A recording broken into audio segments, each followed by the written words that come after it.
Good to be with you.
With hearings on bills. First bill I'm going to call will be House Bill 344, Chairman Don Parsons.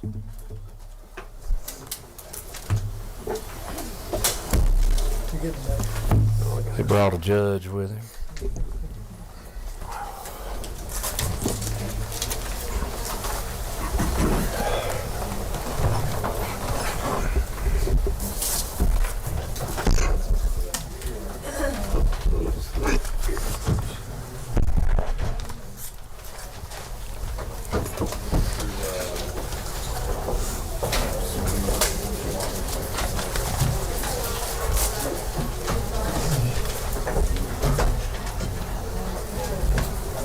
Go ahead, Chairman Parsons. All right, thank you, thank you, Chairman, ladies and gentlemen of the committee. I have House Bill 344, and you should have a substitute LC 39472-1S, 4721S, and that's what I'm bringing to you today. And this legislation, it just does two major things, and has a couple of things I'll draw your attention to, and that is on this has to do with a driver not stopping for a school bus that has its lights on and has a stop arm down when their children are embarking or disembarking. Has to do with the fine for the violation. On line 21, you'll see that for the moving traffic violation, it would change it from $1,000 to not less than $500, but not more than $1,000. And of course, that would be up to the judge, as it is now, for that moving traffic violation. And then for the civil penalty, line 28, the penalty for the violation would be not less than $500 nor more than $1,000. And the information for that goes to the owner of the vehicle, as it always has, and the information would come from records of the Department of Revenue on line 32. The letter that goes out to the person for the civil fine, the letter would have 12-point font in a conspicuous location on the front of the first page of the mailing, you have a right to contest this penalty in court, which people don't have now for the judge to have any kind of leeway on it. And the other change is that the funds that come back from that civil violation would be allocated for school safety, and that's the definition of school safety, as we're talking about, is included in lines 53 through line 61, and lines 64 and 65 tells how that would be sent out or divided up between the schools. And Mr. Chairman, that's it. I'll be glad to try to answer any questions if you have any, or whatever your will of the committee is. Okay. Mr. Chairman, you brought to us a substitute.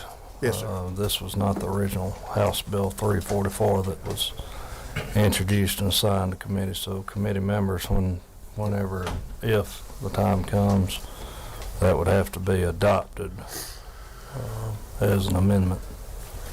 So, anyways, questions from members of the committee. Number 6. Good afternoon. What brought this bill? I mean, what prompted this? Because didn't we just do this last year? That's a good question. It was raised last year from the fine for both of these violations was raised from $250 to $1,000, and we that was voted out on the last night of the session last year. I didn't like it. I voted against it, but my intention was not to do anything more about it. I thought to let somebody else do it. But I did get. I was contacted by people in my area, in my district, who had got it and felt like that. Well, the main thing was when they would get, they would try to get, see if they get it changed less than $1,000, because it was a lot of money for anybody. The judge basically told him he didn't have any. I won't say what the judge said, but basically he didn't have any flexibility in it. Can I ask a follow-up? Isn't the point of this bill to have a deterrent effect, that you want to have a fine in an amount that is high enough that people don't repeat this behavior? Exactly. Yes, ma'am. Yes. Mr. Chair, can I comment on that? Yes, sir. Okay. Representative Mitchell Scoggins from House District 14, which is up in Bartow County in Cartersville. My county was probably, when I was probate judge, my county was probably the first county in the state of Georgia to put these school bus cameras in play, to put them on the buses. We ran them for a while and to give it a little time to work out all the kinks. But when we first put it in, the fines were $300 for the first offense, $750 for the second offense, $1,000 for the third. That was the original way the fines were implemented. Last year, when we changed this to $1,000, our goal in this bill, and I've been working with Chairman Parsons on this, was to try to get the judge back into play on this. As it is now, the judge doesn't have any opportunity to allow that person a little more time to pay their fine. They don't have time to put them on payment plan or anything. Like $1,000 is a lot of money, especially for somebody young getting started with a family and trying to make a house payment, or somebody elderly that lives totally on Social Security. $1,000 is a lot of money to come up with at one time. So our goal in this is to set a minimum fine for the passing of the school bus and a max of $1,000, and give the judge a little flexibility to be able to even put the person on probation or continue it. Right now, they currently don't have that opportunity to do so. If you go in with to ask for a little help with a fine amount, when you go see the judge now, the judge said the law was changed in 2024. Don't have any control to lessen the fine, to put you on payment plan or anything. So this bill will allow that judge a little more discrepancy in issuing out fine amounts. Okay. Floor Leader Hong.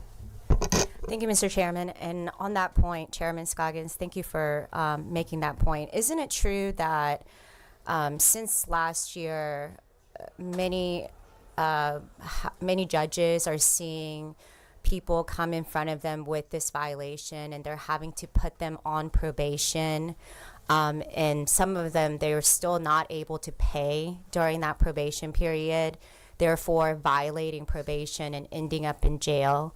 And this bill will essentially bring a good balance to not only us looking out for the safety, but also letting the judges make that determination based on the facts. You're absolutely right. And our goal in this is not to try to water this down. Our goal is to try to make it feasible for the people who are issued these citations and to give the judge more discrepancy in Thank you. deciding the case. Representative Roberts. Thank you, Mr. Chair. I have a couple questions. First, wasn't this the one that was named Addie's Law, and it was written because of a young lady that was killed because of this? And I'm trying to figure out where the discretion is built in. I just see the discretion on the amount, but maybe I'm missing it since I'm just seeing the sub for the first time. And then finally, I guess I'm struck by the fact that we've talked a lot about school safety and kids' safety this session. And this is, the whole point was to not have something that happened to Addie happen again. And I don't understand how the argument that people are having to wait in jail is any different than any other fine. I mean, we make that argument regularly about small marijuana cases, or this is about a kid's safety. And so, I'm sorry, I threw a lot at you, but that's where I... Well, it's they're good questions. As far as the flexibility for the judge is on lines 21 and 28 for the two different acts that can be handled two different ways. And Can I... Sorry. yes. I see that, but you were talking about payment plans and time to... That isn't built into that, correct? It's just the amounts, or am I... That would be up to the judge. How is that written in there that that's It's up not to... judges have discretion from the bench to set up payment plans or whatever. So couldn't they set up a payment plan for $1,000? No.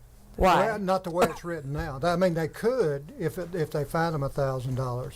But the fact that they don't have any discretion, it's a civil penalty and then there's a criminal penalty. There's two Right. different ones in this bill. The criminal penalty has got to be issued by a law enforcement officer. Right. And that is a little different. It carries 6 points on your driving record. It carries up to $1,000 fine. And you can lose your license if you get caught more than one time doing that. The civil penalty is a little different. The civil penalty, the way the law is written, there's not any teeth in the law to give the person points or anything like that along the line. If the person does not pay their fine, you can notify the Department of Revenue. They will suspend the registration on that vehicle, and they will not be able to purchase a tag again until that fine is paid. So it could drag the process out for a long period of time. So I hear everything that you're saying, Judge, and the part I'm missing in the words I'm reading on here is where they wouldn't have had the right, based on what you're telling me, to do a payment plan for the $1,000. I don't see where this language changes that ability. It would seem if they have discretion to do it under the words I'm reading here, that they would have discretion to do it with the $1,000. That's the only point. Under the current law, they have no discretion to change the amount of the fine. It is set at $1,000. I do want to, in also relation to what you just asked too, one of your parts of your question, I wanted to say that the bill as it was passed out of Motor Vehicles Committee last year, but never did make it to the floor, that committee did not have the $1,000 fine for the civil penalty. They left that civil penalty at $250, but only the moving traffic violation had they raised to $1,000. That's what they passed out of committee last year. It didn't make it to the floor. All of that was changed on the last day of the session with a bill that went to the Senate that the same legislator had that had nothing at all to do with this subject, but got changed and had changes from Title 40 and Title 20 put into a total different bill. But the $1,000 for the civil fine wasn't even vetted through committee last year in the House. I have the bill right here if you want to see it. And I want to say also while you're looking at that until the statute was changed in Title 40 about 7 or 8 years ago. It was my legislation that I had worked 2 years on. The only way that this could be cited was by law enforcement. This is the moving traffic violation part. The only way it could even be cited was by law enforcement seeing the violation or the school bus driver, as directed by law, to keep a log that school bus driver had to keep all the information about the vehicle, the license number, all that he or she then had to present to law enforcement after it happened. I don't know how they're expected to do that, but that's what the law said until we passed this part about the civil violation about 7 or 8 years ago.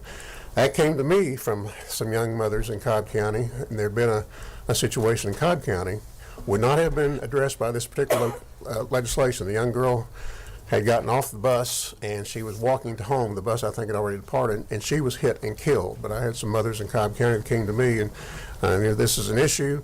So I met with the young mothers, I met with school bus drivers and law enforcement, and they said we need some way other than this to address this issue. And they had found out about these third-party companies that will provide the stop arm cameras and the equipment and record it and do all this.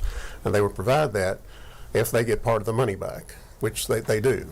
And so that's when this legislation, the second part, the civil part, was all part of that legislation that I got passed about, I want to say 7 or 8 years ago, something like that. Worked on for 2 years, and then on the got it through committee, I think, on the second year, couldn't get it out on the floor. On the last night of the session, we found a bill of motor vehicles that had to do with the same title and code section, and it wasn't going to pass out. It was actually the first, became the first bill that Representative Gooch, as a freshman, got to pass because he let me use his bill to put the language that put that civil part in it. And I didn't remember how we had the fine set up, but the judge has said that's how it was set up at the what, 300, 500, and 1,000. That's how that was set up, and it had been changed since then. But I just want to say that's, I've had comments, I don't care about these children. That is not true. I just know you can't equate a fine, the amount of a fine, with the life of a child. Whether it was 10,000, 100,000, 500,000, $1 million, a fine does not equate to the life of the child. That's a whole nother issue that has to go through the courts. This is a fine to try to stop the violations from happening. And I think the $500 to $1,000 with discretion by the judge does that.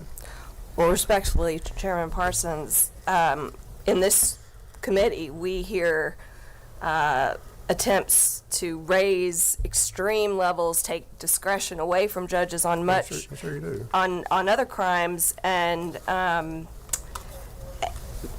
there is an amount, I think, that becomes more a deterrent, and it sounds like $1,000 is working because you're here trying to change the $1,000.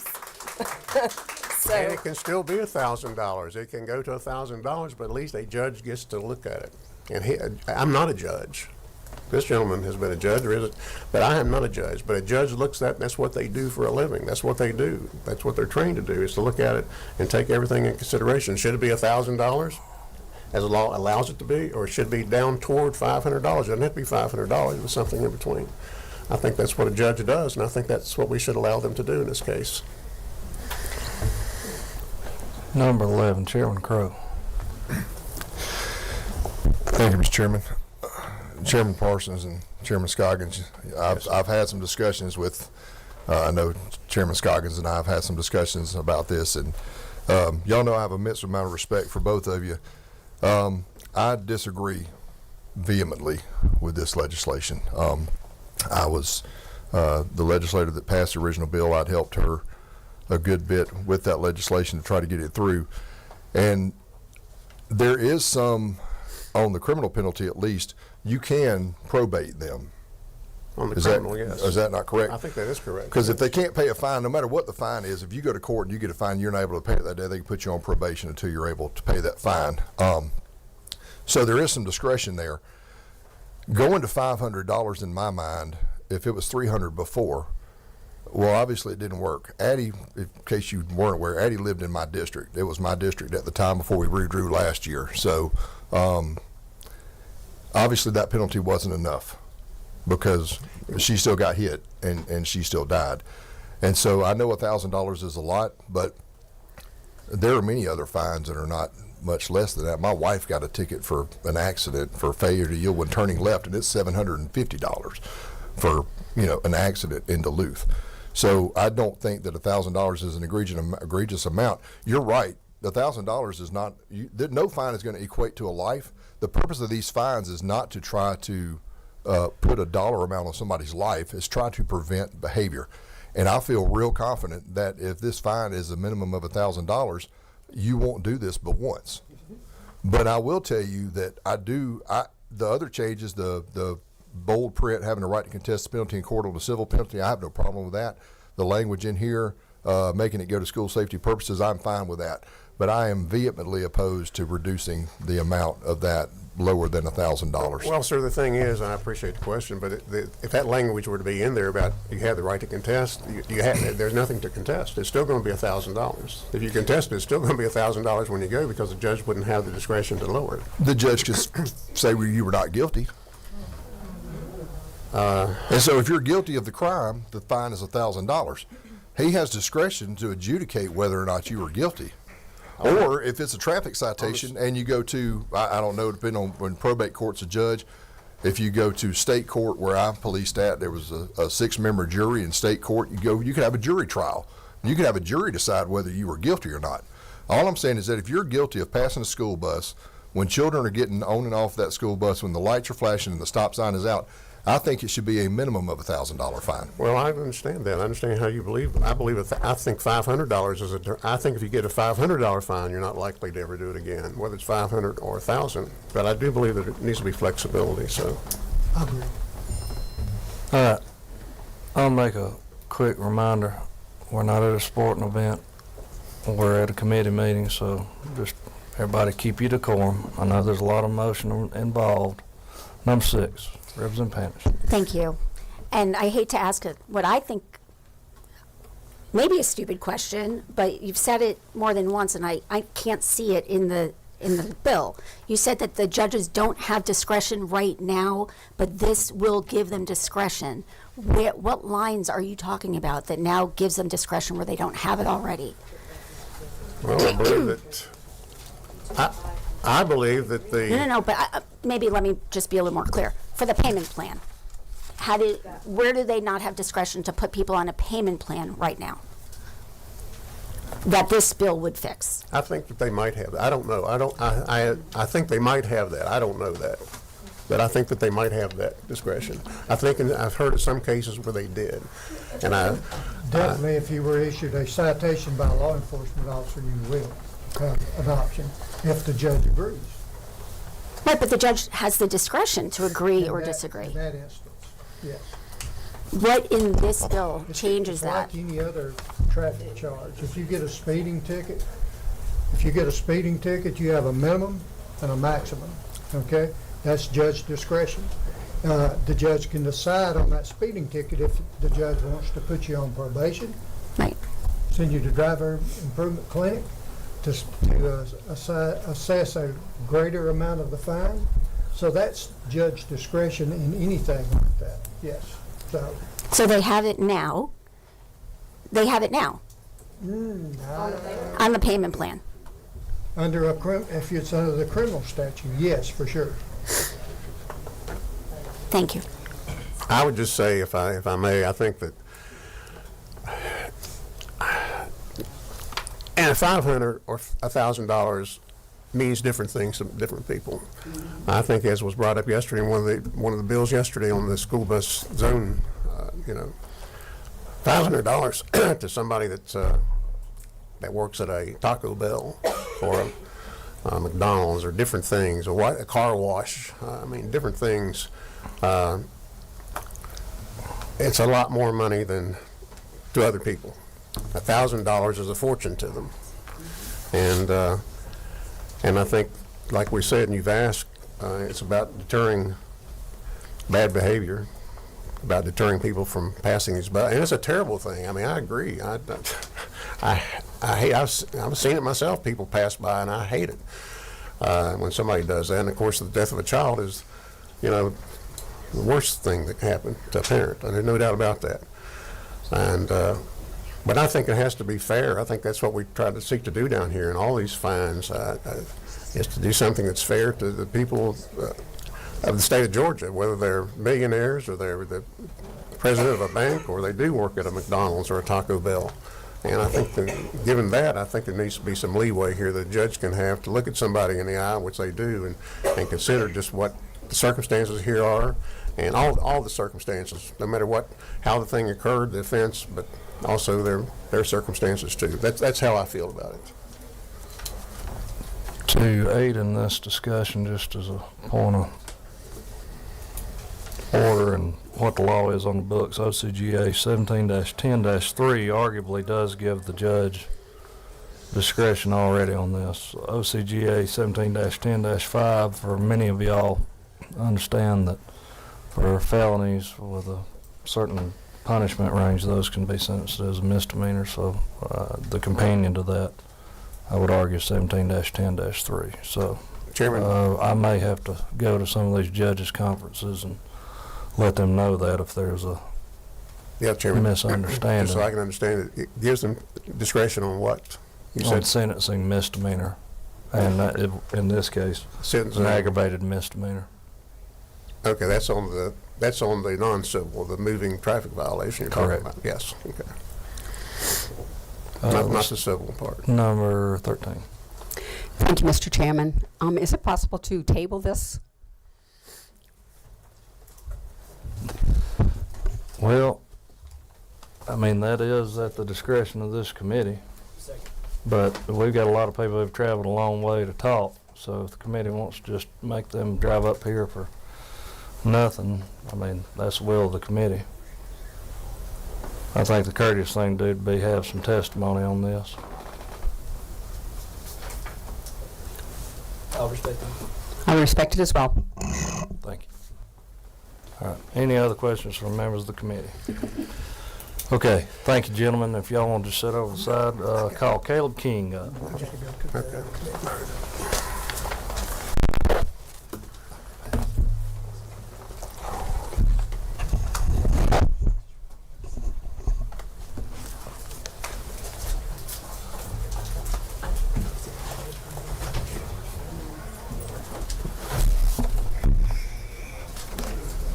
So what? Good afternoon, guys. Good afternoon. If you can state your name and if you're with any organization, if you can state that, and you may proceed. My name is Caleb King. I am the brother of Ashley Pierce and the uncle of Adeline Pierce, the 8-year-old girl that was hit last year, trying to board her bus. I'll apologize in advance. I'm not a public speaker by any means, and this is tough for all of us. I have some notes I'm going to read from today so I can just stay on topic. In the accident, the driver overtook a stopped school bus from behind, all system warnings being deployed, killing her in the roadway in front of her mother and her siblings. In the days to follow, my family and friends cared for her as she remained on life support for the sole purpose of organ donation. Many people receiving life-saving or life-improving gifts from this tragedy. And our dear Addie. Family, friends, and special legislators, but especially my sister, spent the following months being a champion for change. In that effort, during a time of extreme difficulty and mourning, at no small personal cost, reasonable legislation known as House Bill 1284, or Addie's Law, was signed into law by Brian Kemp on April 23rd of last year. What was the point? The point was others, and not us. So that through both awareness and penalty enough to make sure that future violators have a reason to think twice about endangering Georgia children, that someone else may avoid the devastation of what we've been through. Additionally, we had hoped that the public part of this would be over and we could concentrate on healing rather than continuously reliving the most painful day of our lives. I'm sorry. I'm surprised and confused as to why we're living through this again today. An opinion apparently being that the law should be gutted so that the penalties are easy and hand slaps might continue. The proposal is void of compassion and the timing is poor, but this is where we sit.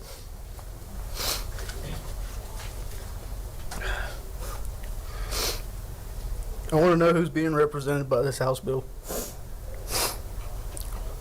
Because as I sit here today, the only people that are being represented are the violators. That's all I see, and I can't see anything else. And I'd be open to hear any other thoughts on this. But that is the only group of people that are going to benefit from this, are the violators. This won't continue without opposition. This all started as a grassroots effort with over 20,000 people signing our petition. We will re-energize that group if necessary. Hopefully you all have seen the news coverage and the other networks that are on standby should we leave here today without a dismissal of this appalling legislation. We will oppose this wherever it goes, now or later. We will be there. We're asking that you withdraw this bill so that Georgia's children are not compromised over a monetary penalty some have determined to be unpalatable. A law without real penalty is not a law after all. To the bill's co-sponsors, we're pleading for your reconsideration. It's just straight bad legislation, and it's a mistake. And this will drastically affect our community and the way that we view what goes on here. Thank you for your time. Thank you so much, and thank you for sharing your story. Did you want to say something? Lauren Daniels, please. Okay, sure. And I don't see any questions, so thank you. I'm going to go down the list unless you want to come up. Did you want to come up, Lauren?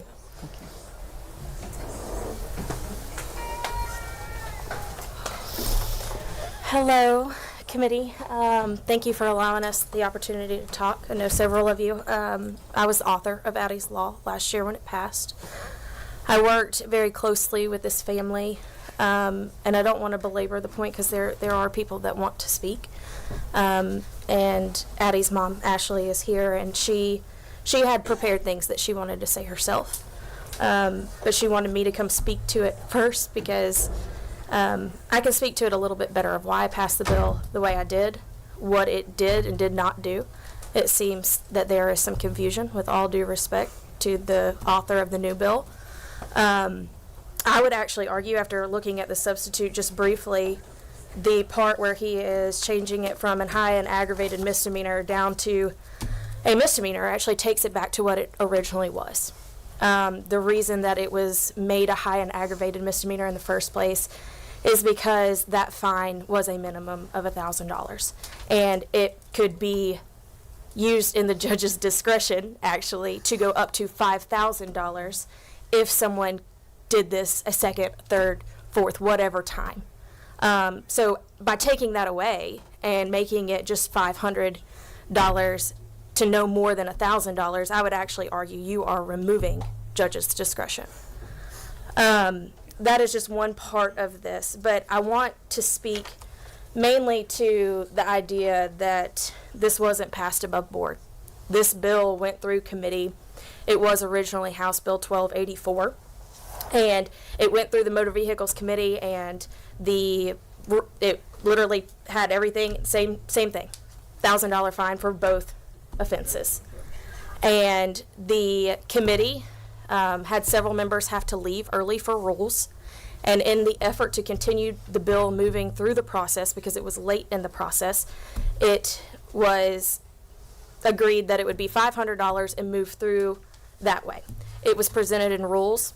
It was then changed back to $1,000 because the only reason it was ever changed was to continue through the process, so it did not die that day. And then there was no time during crossover day, and we went back to work. I had another bill in the Senate, which was House Bill 409. I stripped that bill and put the exact language of this into that bill. That bill, as is, went through the Senate committee process as $1,000 for both fines. And in that, the Senate passed that with only 3 no votes. So this was not something that was controversial. This was not something that people disagreed with. The Senate overwhelmingly supported this bill. And then on sine die, when this got brought up in an effort to be transparent, I got up and I presented it and I said, this has been changed. I want you to know, I want you to pay attention to what it is. Representative Parsons then objected to what was being changed and created a lot of chaos on the floor. But it was not a last-minute effort. This was something that was vetted, was worked through. I worked with the former chairman of Public Safety, Representative Collins, on this bill. Representative Clint Crow, thank you for your efforts on this. You, the current chairman of Public Safety, we had several sheriffs that were in support of this bill. This was not done lightly. I recognize, I'm not here to argue that $1,000 isn't a lot of money. I'm here to argue that that's the point. That when someone has to pay up for what they have done, they won't do it again. And without going through all the statistics on it, 73% of the kids that are hit and killed are under the age of 9 years old. Every year this happens, and it happens all across the country. They actually do a study of how many but they take bus drivers and they ask them to record how many times per day their bus is passed while their stop sign is out. Nationwide, it is somewhere between 78 and 92,000 every year in one day. So this is happening. And so the idea that we're going to lower the fine back down in this notion that somebody who broke the law deserves that discretion, my question is, in what scenario they deserve that discretion? Because it is not hard not to pass a stop school bus. I have never, in all the years I have been driving past a stop school bus, and I hope that you guys haven't either. You probably haven't. I've had a hard time when I've talked to people about this. Have you passed a stop school bus? No. So I do have a letter from the first responder that responded to this when it happened. I'm going to give it to the committee out of respect for Ashley, because she has, unless I don't want to read this out loud unless you do. You can read it. Okay. That's what I'll do. Dear committee members, my name is Ryan Black, and I work for the Henry County Police Department. I was one of the first officers on scene the morning of the accident. I am writing to urge you to support and maintain the enforcement of Addie's Law. In order to impose greater penalties for the unlawful passing of school buses when children are boarding or disembarking. The significance of this law cannot be overstated, and it serves to protect the most vulnerable members of our society, our children. We experienced the trauma of performing life-saving efforts on Addie. The horrific scene was compounded by the agony of hearing the desperate cries and pleas from her mother, begging, screaming, praying for us to save her daughter, all while knowing there was not anything else we could do. That moment is something I will never forget. It is something none of us will ever forget. The weight of that day still lingers, and the trauma of it is something we will all carry with us forever. I live on the very street where this tragedy occurred. Every single day I pass the spot where beautiful Addie's life was stolen, and every single day it serves as a devastating reminder that our children deserve better. Our community, our state, our society is broken when we failed to protect them, and we failed Addie that day. We cannot continue to fail. The heartbreak of hearing Addie's mom pleading for her child still echoes in my mind and in the hearts of all who were there. This was not just an accident, it was a completely reckless act, one that could have and should have been prevented. I pray to God for Addie, her family, and everyone affected by the senseless tragedy, and I pray that we as a community, as a state, and as a people will do better, because our children deserve that. Please do not fail Addie again, and do not fail her family. Do not fail the millions of families who trust that their children will be safe while riding the school bus. We beg you and plead with you, please keep Addie's Law in place to ensure that this willfully reckless behavior will not be tolerated and that it never happens to another child, another family, or another community. Sincerely, Ryan Black. So I brought that today because I want you to recognize that Ashley is not here because this bill brought her daughter back. That can't happen. She's here because she doesn't want it to happen to another kid in our state. And she doesn't have to be here. This is traumatic. The bill to undo this was dropped within days of the anniversary of this little girl's death. And so this family is still grieving, and it is not something that they should have to be going through year after year. This was settled, and the idea that less than a year later we're going to come back and undo it is, I would argue, it's counterproductive to everything that we do as public officials and why we raise our hand and take an oath in the first place. And so I would ask that, you know, you leave it as it is, and this isn't a continuous issue. And I can take any questions, so if there's a question about, you know, the law as it's written or the discretion aspect, you know, I'm open to that too. Thank you. I don't see any questions. Thank you. Thank you, Thank guys. you.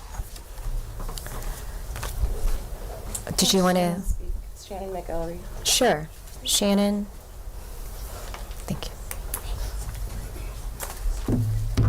Hello, I'm Shannon McElry, Addie's aunt, Ashley's best friend. And I first of all want to thank you all for being here and hearing us. You know, Addie's Law, it was kind of part of the process for us. It did bring us some solace, brought us some peace, knowing that she would save even more lives than she did at the hospital. And this new bill that attempts to take the fine down to less than a cost of one of Ashley's therapy sessions is absurd. You know, the fine means nothing to us. And I know that there's a lot of emotion involved in it because Addie was our baby, but we don't even have skin in the game anymore. We're petrified to put our children on a bus. Our kids don't ride buses anymore. We're not here fighting for our children. We're here fighting for everyone else's. And I firmly believe that we deserve representatives that will put our children's our safety first. And I think that this bill should be tabled. I think any attempts to dismantle Addie's Law should be tabled. The safety of our children must remain our top priority. And spending time on something like this, and whereas we appreciate your time immensely, I think it's a waste. I think it's a waste to take away protections from our children. That I just can't even fathom why this is at issue again. You know, like I said, we put this up. We don't have skin in the game anymore. We put this up because we're fighting for every child in Georgia, because that's what Addie would want us to do. You know, this was our kids' bill, honestly. Our kids put out this change petition. AJ's kids put out this change petition. And we fought for that to give our kids some peace and let them do something, you know. And so we really weren't part of the original Addie's Law. That was our kids. That was the kids of Georgia trying to do this. And of course, we're going to stand behind our kids. But we wanted this to never happen again. We wanted it to be no child was ever having to cross the road to get on their bus. But this bill, as I read it, is, you know, and comments that even on his Facebook have said, you know, well, the bus drivers are supposed to notate anyone who passes their bus, but it seems like with this bill and the changing, like we're putting responsibility on the bus driver, we're putting responsibility on these kids not to get hit crossing the street, when the responsibility lies with the violator. It doesn't lie on the child. The child should not have to worry about whether or not it's safe for them to cross the street. Parents shouldn't have to worry every morning, is my child going to get on that bus safely? And that's what we're asking you to do. We're asking you to represent our children. Because this bill as it stands does not represent me. It doesn't represent my children. It represents a violator. And that's, goes against everything we believe. Thank you. You have one question. Representative Roberts? First, I just wanted to say I'm so sorry that you're having to be here again. And at the appropriate time, I'd like to make a motion to not pass this bill to stop the torture that we're putting this family through. Unfortunately, we don't have quorum to take up any motions at this time. One away. So we'll continue that. We've been keeping count. So 9. Representative Byrd, is that?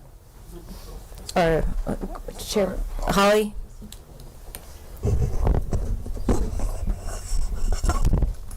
Thank you, Madam Chairwoman. It's this is a very. Oftentimes we're in a tough position, but we're having to balance out the necessity to not overcharge, to hold people responsible. But I know that this is necessary for your being here because you helped by virtue of being here to speak for a sweet soul who could not, to give voice about the humanity that is involved whenever these decisions are made for the sake of expedience, but may oftentimes trample upon the sacrifices of those that we lose that will teach us inevitably the types of laws that we need to fashion to respect justice, but at the same time to provide a level of humanity. I remember when so you see, I am in Henry County, chair of our delegation, and when this happened, the vice chair of our delegation, the gentleman who sits next to me, Representative Crow, and remember being at the well when he brought this to the attention of the body, that Ms. Pierce certainly needed to have her life. It would be great if she was able to continue. And I think that oftentimes what we see here is that bills, they start out with an objective measure to perhaps to address some infractions or malfeasance.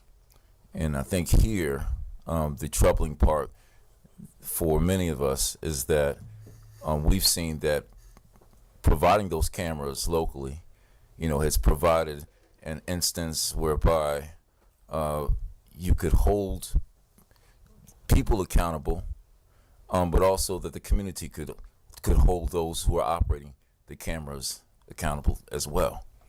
I know we've talked about even previously how there have been private actors with regards to the collection of the fees, and that's for another bill entirely.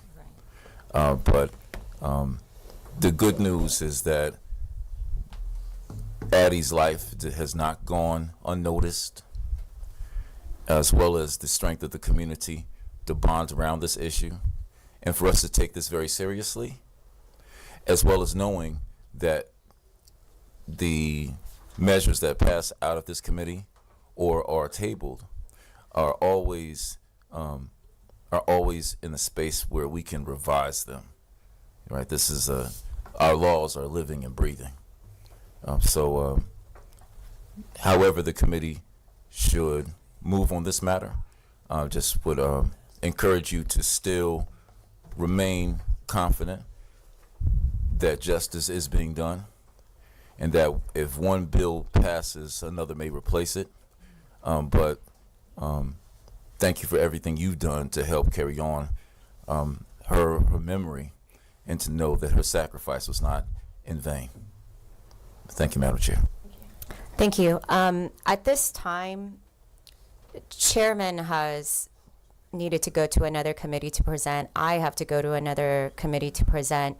It sounds like we've got some motions. We've got some motions 2, 3, 7, 8, 9. Yeah, that's 8.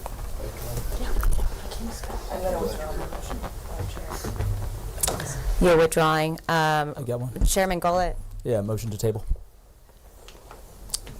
we've got a motion to table. Is there a second? Second.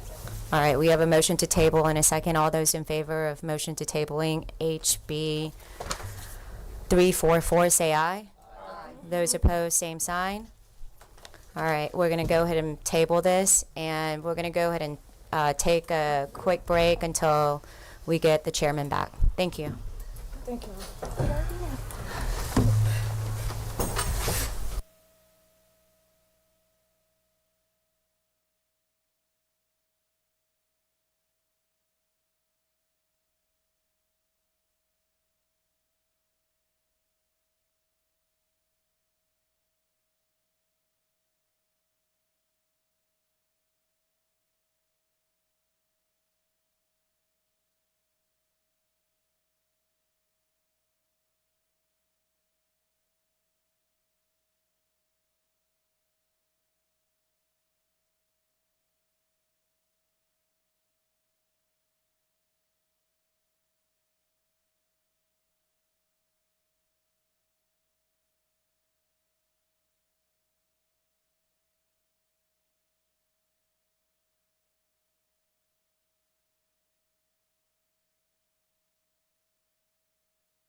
All right, next up, we'll do House Bill 57. Mike Cameron. Representative Cox said he was coming back.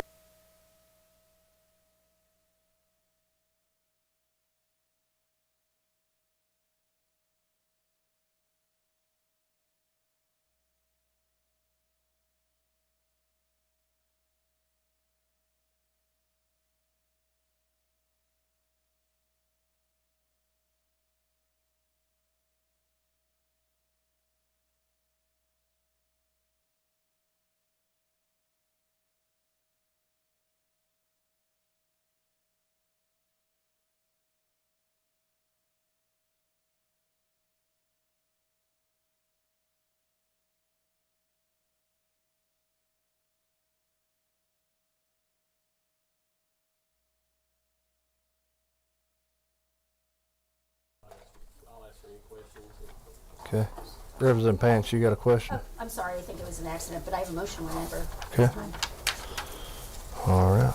I see no questions from members of the committee. This passed out last year. Okay. 23. All right. So, all right. No questions from members of the committee. I see no testimony. Thank you, sir. We'll come back to it if we get a quorum. All right, thank you, sir.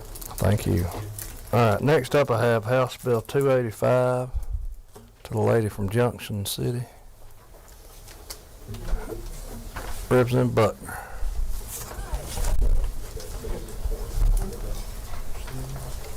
Just pull that mic. Yes, Okay. ma'am.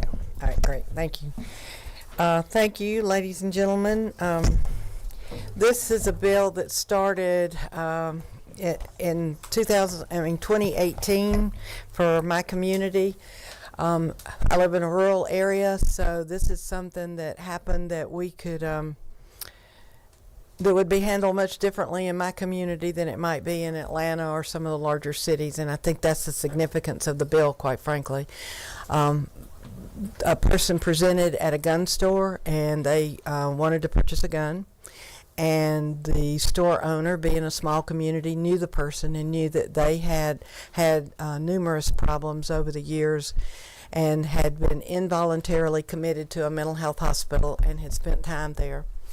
The store owner said, I will have to run a criminal background check in order for you to purchase a gun, which they did.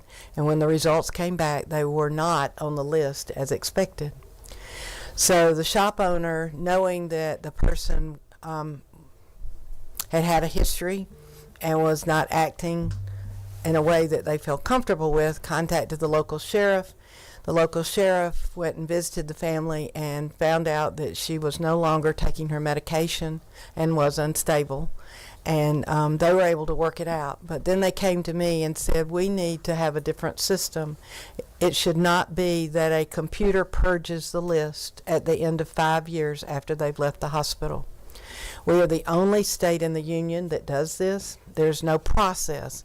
Any other forfeited right or privilege like voting or a driver's license, you go through a process to regain those back after you've served your time or whatever. But with this, when you are involuntarily committed, and I was asked at the last hearing, are we talking about 1 1013? This particular individual had 13 1013s. So she had had quite a few problems over the span leading up to her hospitalization. And most of the people that are involuntarily committed, it is a large number of 1013s, and the judges do not put them in the mental health hospitals just over one incident unless it's extremely severe. So what this bill does is it just says that instead of allowing the computer to purge them off the criminal background checklist, that there would be a process. They would go back to the same court or the court that had involuntarily committed them and go through a process to get removed from the list instead of just having the computer purge it. The other significant thing that because I've been doing this for several years, it has passed the House before twice. It has gotten hung up in the Senate both times. In the beginning, I was actually working with the then GBI director, Vernon Keenan, before his retirement. He was very aware of this situation in our rural county and in about 3 or 4 other rural counties. When he retired, his philosophy is, I'm not going to go back and get involved in other directors' business. The department did provide me with numbers.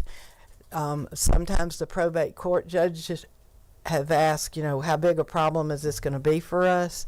On average, there are about 300 people per year that are involuntarily committed, and 95% of those will be have been purged over the past 7 years. So in 7 years, we've had 2,066 that were involuntarily committed, and over those same years, we've had 1,451 that were purged by the computer from the list.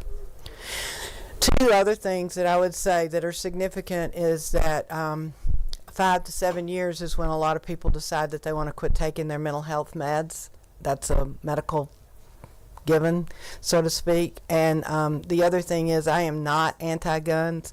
My son went to college on a sporting clay scholarship. This is not about being anti-guns. This is about making sure that when we allow people to purchase guns, that they are healthy and will not do harm to themselves or others. And that because I live in a rural area and we knew the person, we were able to prevent a serious situation. In a big city like Atlanta, Macon, Columbus, Savannah, they wouldn't know, and that would not have been prevented very likely. And with that, I'll entertain any questions you might have. I see no questions. I appreciate your favorable consideration. Okay, all right. Need one more. Thank you. If you'll just, I'll be you'll glad just to take a hang seat, around. we'll come back. Thank you. Okay, I don't see anybody signed up to speak to or speak against. All right. Representative Cox coming back. Representative Kim Schofield. I'm sorry, Kim, I know that. Come on up. Yeah, we have an amendment we'll pass out to everybody.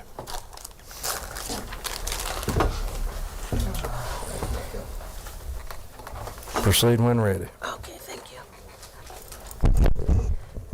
Thank you, Mr. Chair, members of the committee. I stand before you, or sit before you today, proposing HB 10. It's LC 48155-4S, the substitute. And basically, this bill is a carryover bill started by Representative Roger Bruce and worked closely with the chairman. And HB 10 seeks to strengthen protections for individuals who have been arrested but not convicted of a crime by restricting the public release of the arrest booking photos, or we call them mugshots, and presenting their exploitation by remove-for-pay websites. In this bill, law enforcement can't release or post arrest booking photos on public websites if the individual has never been convicted. They also can't, law enforcement can't provide booking photos to pay for, remove for pay companies if the individual has not been convicted, and it makes it easier for individuals to get their booking photos deleted from these remove for pay websites.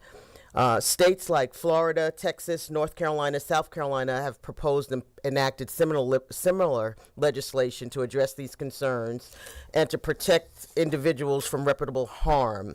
One of which you'll hear real quickly. He testified in person, but I just really want you to really hear how this impacts one of our Georgians.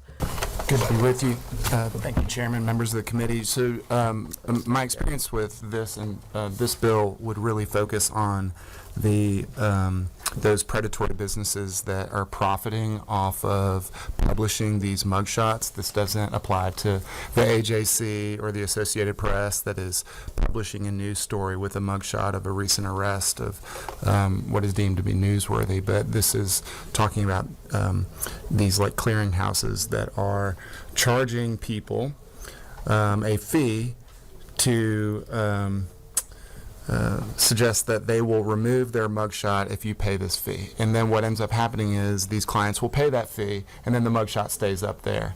They get caught up in this hamster wheel of trying to remove their mugshot when they haven't been convicted, and these businesses are putting themselves out there as willing to accept their money and take it down, and then they don't. So we'd ask you to pass it. Thank you. Okay. All right. Okay, and so I'd just like to bring up Christopher Bruce from ACLU to say just a few words, if I can, Mr. Chair. Okay.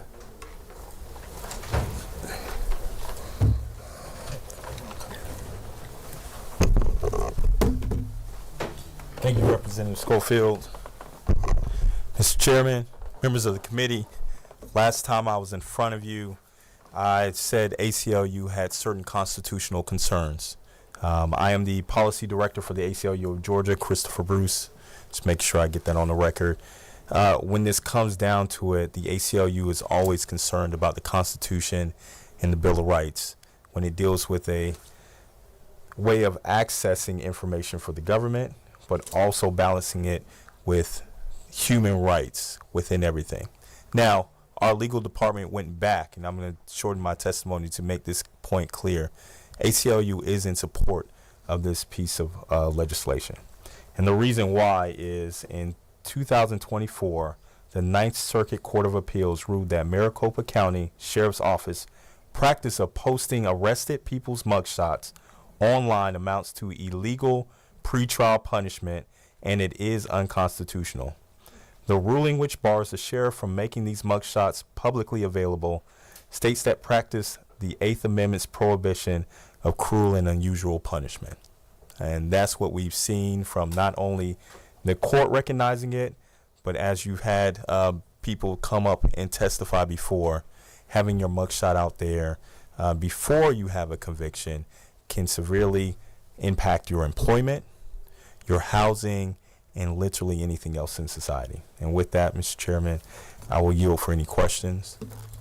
I see no questions. Thank you for Sounds being good. here. Thank you, Mr. Chairman. All right.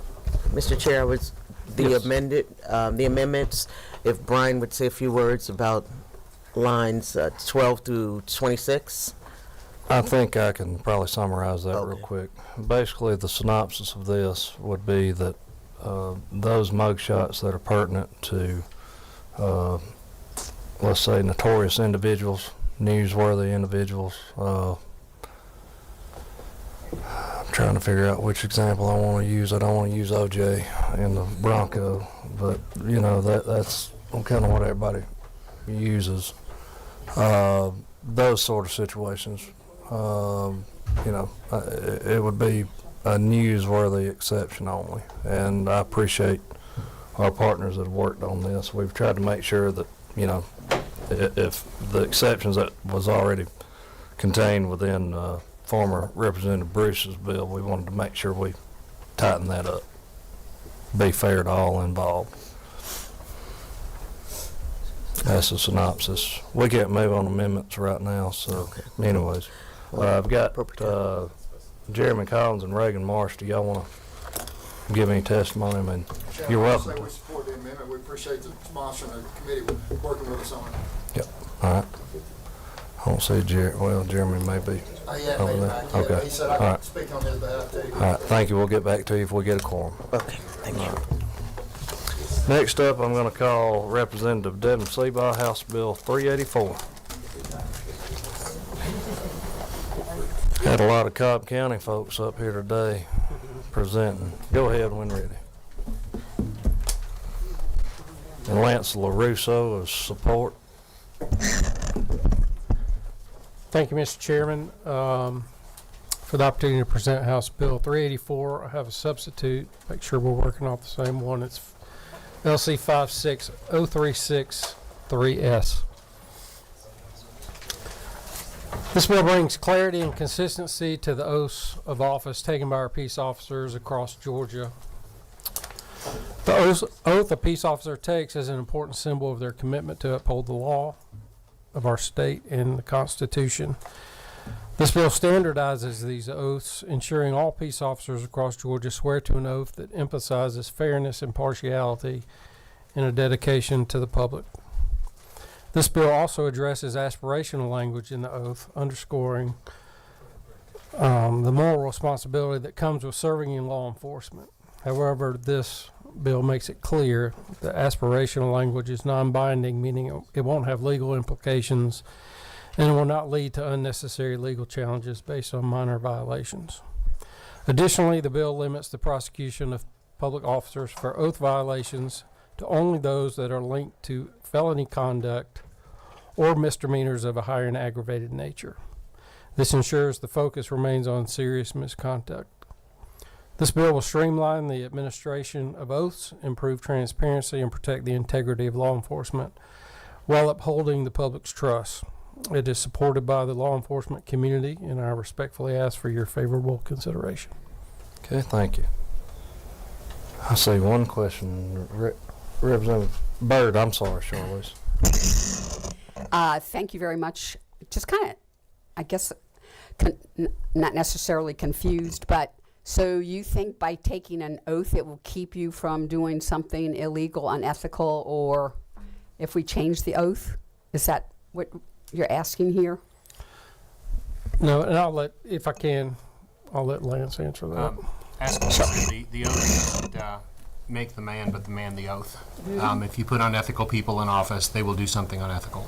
The oaths are there. Every law enforcement officer has to take an oath. The problem right now is that the oaths are not standardized, so we have a hodgepodge alphabet soup of aspirational goals and everything else is thrown into them, and people are being charged with a felony if they violate something that isn't even criminal conduct, like a report writing rule. So what we're saying is you can put all that in, much like the bar does. The bar has aspirational goals and rules, but there's certain things you can be disbarred for. So we're standardizing that, and then recognizing the severity of betraying the public trust, saying that the predicate for that should be a high and aggravated misdemeanor or a felony. All right. See, what a guy. All right. I see no other questions, and I think that's all that I had signed up to speak to the bill, so thank you. If y'all take a seat. Okay, thank you. Thank you. All right. Let's see. Next, I'll call House Bill 35, Representative Jordan Ridley. And for these last few, I'm going to have to ask y'all to keep it to a minute and a half in your explanation of what the bill does. All right, absolutely. Thank you, Chairman. Well, this bill is really simple, so we can do that anyway. This bill passed out of subcommittee. We're increasing the pay for special prosecutors. Currently, they're in the mid-60s. We're bringing it up to $250 and then up to $110 per hour per staffer. PAC isn't asking for any appropriations. They already have money. They just can't really spend it because they can't hire people at the lower rate. They're here today to testify in support of the bill if you have any questions. That's the way we like it. Thank you. Any questions from members of the committee? I think we've seen this. I think Senator Brandon Beach had brought this before the committee last biennium. We've got a question for the author, Representative Panic. Yeah, or for PAC. What's the current rate? I'll tell you, $66 an hour, $66.57 an hour. For an attorney? For a private attorney. That's on a shameful. contract case. Yeah. Okay. That is the hourly rate of a district attorney. Do you want us to amend it to make it higher than 250? Because 250 would help me get 250 would help. Yes. Never mind. Yes. Chairman Crow. I just wanted to say that if you think that's shameful, you should see what the people making the cases that they're prosecuting are getting paid per hour. Number 6. that's me again. Just bring a bill and I'm happy to. All right. Okay. You got anything further, Pete? No, sir. All right. Thank you. I appreciate the representative bringing this bill. Thank you. It passed out of committee last year. Okay. I brought it last year and it passed. Gotcha. All right. Sounds good. Thank you. Y'all want to take a seat over there. All right. House Bill 464, Representative Varick Bell. He said he's coming over. I'm right here. Welcome, Representative. You've got a minute and a half, so thank you. Thank you, Chairman, for the hearing. Committee, thank you all. House Bill 464 is a bill that's about harm reduction. It's a critical step in harm reduction for victims of human trafficking and addiction. Often survivors avoid reporting abuse out of fear that they would be prosecuted for minor drug offenses or any other crimes. This fear keeps them trapped in a cycle of exploitation and harm. By granting immunity to victims who seek help, HB 464 prioritizes public safety, recovery over punishment. It allows survivors to break free, access support services, and holds their abusers accountable. This bill is not excusing the crime, nor accomplice should be found immunity. If you are accomplice to a violent crime or a crime as such, you will not seek that immunity. This is purely for harm reduction for victims so they can come forward and create safe communities for everyone. Thank you. Good job. Number 7, Representative Roberts. Or am I dreaming it? No? No, ma'am. Okay. All right. Any other questions from members of the committee? Number 5, Representative Neal. So your intent is to protect victims? Yes, ma'am.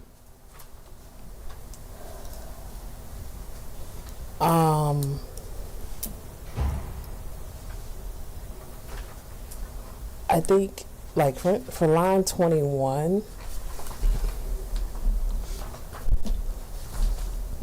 I wouldn't feel that would be appropriate because it's not directly, in my opinion, related to a victim. It's armed robbery. And so if you were part of something, any type of crime, and adding armed robbery in here and say a person they're not a victim when it comes to the armed robbery aspect, it's like we're giving them immunity simply because they said something first or told on. Can you clarify that for me? So, for instance, if we're trying to protect someone and say they are in one of the situations you mentioned, such as trafficking or what have you, and say they come, like you say, and admit or tell about a crime that happened that relates to while being a victim of one of these things, I'm trying to see how armed robbery aligns with the other crimes that are directly related to the physical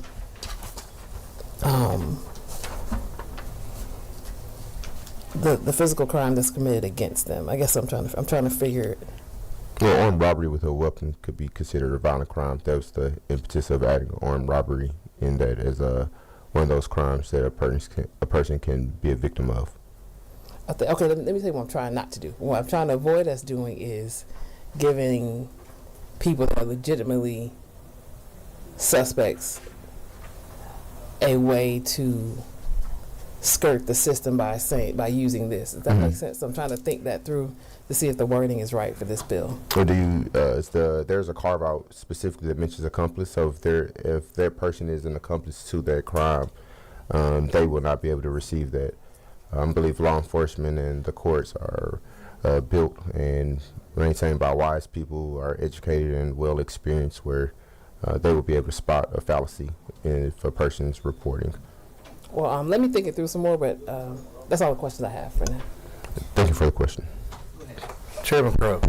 Yeah, I think I can help with what you're thinking of. So here's a scenario. Let's say that 2 different individuals are meeting up to do a drug deal, and one of them is going to sell, 30 kilos of coke. And while they're there, or they're going to buy it, right? And the person robs them. They're now a victim of armed robbery, and they go to report that, but they get caught in the, with the 30 kilos of coke, and they are now, they're not able to be charged with the drug deal, the possession, or an attempt to distribute or anything else. But in your language, it says that if they were an accomplice to the crime such person is reporting, they're not accomplice to the crime of armed robbery. They're a victim of the crime of armed robbery. They're an accomplice to the drug deal. So I worry about that too, and that may not be a great scenario, but that's the one that popped into my mind where it could be. Well, thank you for that question and bringing it up to that point of the drug deal. Often in communities that are riddled with crimes and drugs, you see a retaliative or a visual anti-justice system, or what people call a street justice system. This bill will help circumvent that by giving those individuals a way to not perpetrate street justice, visual anti-justice, actually covering under law. Because often I hear about stories where things like this happen, and not only does a family mourn of a death of someone who's a victim of visual anti-justice or street justice, but also the family mourns of the person that perpetuates that justice as well. So no one has a win-win scenario when something like this happens. So this will give the individual opportunity to come before the law as a respectable person, as a citizen, to seek that justice vices two individuals losing their life, losing their freedom, or something heinous becomes a drug, as gangs often have drug wars over these exact same things. Hopefully that people understand that they're give them an option out instead of violence. Well, and I certainly don't want to dissuade anybody from reporting, if they're a victim of a violent crime. But I just do have concern that there might be some unintended consequences, that they may utilize this code section to help abdicate their responsibility for a crime they may have committed. And so I get where you're coming from with that. I worry that there may be some things we're not seeing, some unintended consequences that I haven't really thought through yet. But in general, and I think some of these where somebody said, didn't we see this last year? There were some with, I know we've talked about some of these people being, not being liable for certain crimes they committed if they're a victim of human trafficking and some stuff like that. So this feels kind of similar to that. This is an expansion upon that. I work with the organization RAIN. Nationally, they are proponents of the human trafficking bill that will provide protection for those. This would be an expansion of that to provide broader protections for individuals who would like to seek protection under the law of vices, taking it into their own hands. Number 16, Floor Leader Hall. Thank you, Mr. Chair. And I'm sorry I walked in late from presenting in another committee, so I'm sorry if this has been already asked. The good faith language on line 12 and line 27, I think it's too possibly broad. And what is good faith? And on line 12, where a person seeks the assistance of law enforcement, there are times where, or if this goes into effect, sometimes the perpetrator may jump on the phone first, and so that this cannot be utilized. So those are the two concerns that I had about your bill. So I think the intent is great, and I think it's a good bill, but I think maybe we can try to narrow that down a little bit and try to see what we can do to actually have the intent without those kind of the gray area parts. Yeah. If you want to comment. Yes, please. Is there possibly specific language that you see fit that may clean that up, or? We can work on it. Thank you. Yes. Number 12, Representative Holly. Okay. Thank you, Mr. Chairman.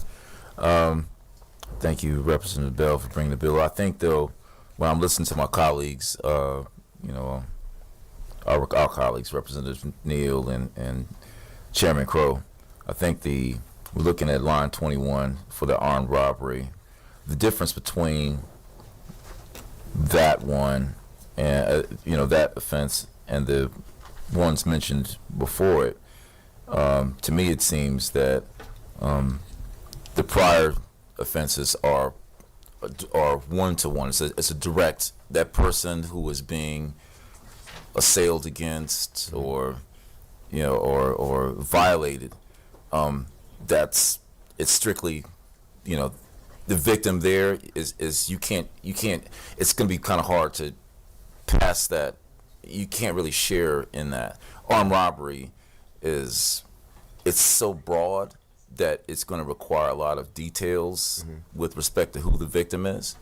And so it's your bill, whether or not you'd like to,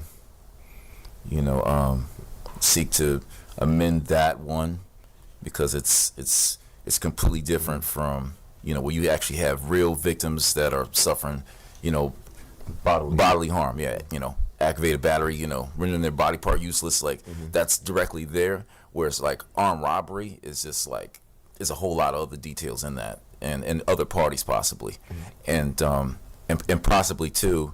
You know, I know there's that immunity to defense there, but, and correct me if I'm wrong, when this comes before a judge, judges can apply charges on the spot, correct? Or is this immune? Does this provide an immunity whereby even during trial, even during the first appearance, that no charges can be applied? I would have to seek counsel for that question. Yeah. They can't just do it. I mean, thanks for the clarification. Number 6, Representative Panich.